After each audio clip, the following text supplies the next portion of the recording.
जय श्री राम। श्री राम चैनल के दर्शकों को मेरा बार बार नमन।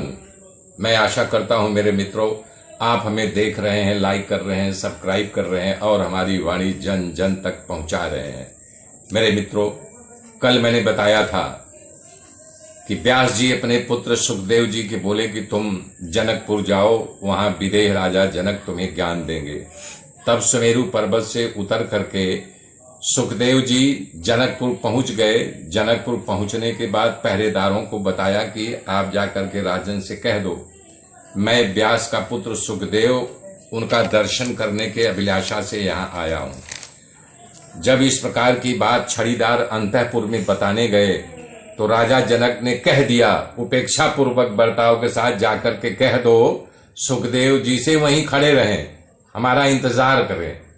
तो सुखदेव जी वहां पर खड़े रहे। 7 दिनों तक वहां पर बाहर इसी प्रकार से खड़े रहे। उनका कोई आवाभगत नहीं हुआ, कोई ध्यान नहीं दिया, लेकिन एकदम शांत चित्त 7 दिनों के बाद राजा जनक ने फिर उनको अपने आंगन में बुलाया। आंगन में बुलाने के बाद 7 दिन तक फिर उनके साथ उपेक्षा पूर्वक राजा जनक व्यवहार करते रहे, लेकिन सुखदेव जी के अंदर ग्लानि नहीं पैदा हुई, न क्षोभ पैदा हुआ, न उन्हें मान हानि का कुछ ऐसा कोई अनुभव नहीं हुआ। वो स्वतंत्र रूप से अपने विचारों में मग्न होते हुए वहां इंतजार करते रहे। फिर 7 दिन के बाद उन्होंने अपने अंतःपुर में बुलाया। सुखदेव जी वहां गए।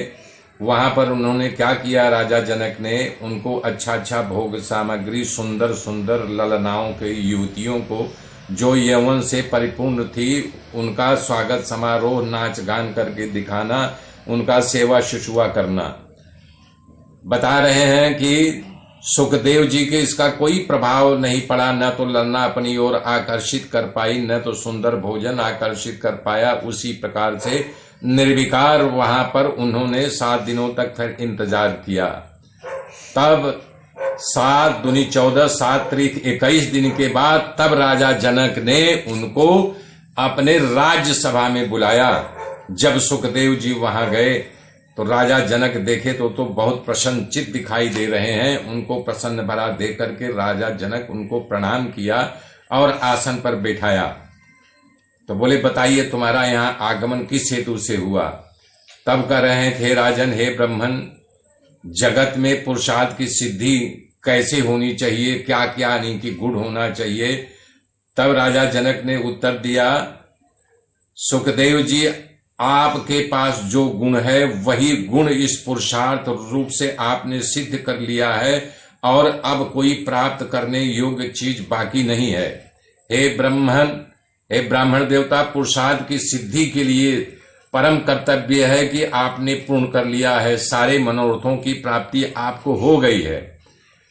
अब बताइए, इस तरह से कृतकृत्य अप्राप्त काम हो चुके हैं, तो आप अब किस चीज की कामना कर रहे हैं और क्या आपको चाहिए, हमें बताइए। तब सुखदेव जी ने कहा, हे महाराज, मैं जानना चाहता हूं कि ये संसार रूपी आडंबर कैसे पैदा हुआ और इसकी उत्पत्ति ने किसने किया, इसकी शांति या विनाश कैसे होता है। आप शीघ्र ही मेरी जिज्ञासा की शांति समाधान कीजिए, मुझे इस विषय का पूर्ण ज्ञान दीजिए।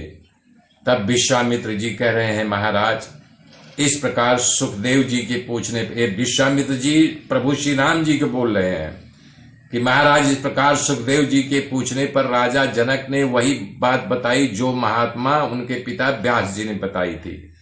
तब सुखदेव जी ने कहा, वक्ताओं में श्रेष्ठ महाराज, मैंने पहले अपने विवेक से स्वयं इस बात को जान लिया था, फिर भी मेरे पिता के मुख से यही बात सुनी और यही बात मैं आपके मुख से सुन रहा हूं। ये विनाशशील संसार अपने आप या संकल्प से प्रकट होता है और कैसे होता है, शास्त्रों का निश्चय मति क्या है, ये मैं जानना चाहता हूं। महाबाहो, क्या यही अविचल सत्य है? यदि हाँ, तो इस तरह का उपदेश दीजिए जिससे मेरे हृदय में जो अशांति पनप रही है, जो धारा अशांति की खड़ी हो रही है, मेरे चित्त में जो भटकाया जा रहा हूं, वो परम शांति पाना चाहता हूं, मुझे उपदेश दीजिए। कल बताऊंगा उन्होंने क्या उपदेश दिया। तब तक के लिए मेरे दर्शकों, जय श्री राम, जय श्री राम, जय श्री राम।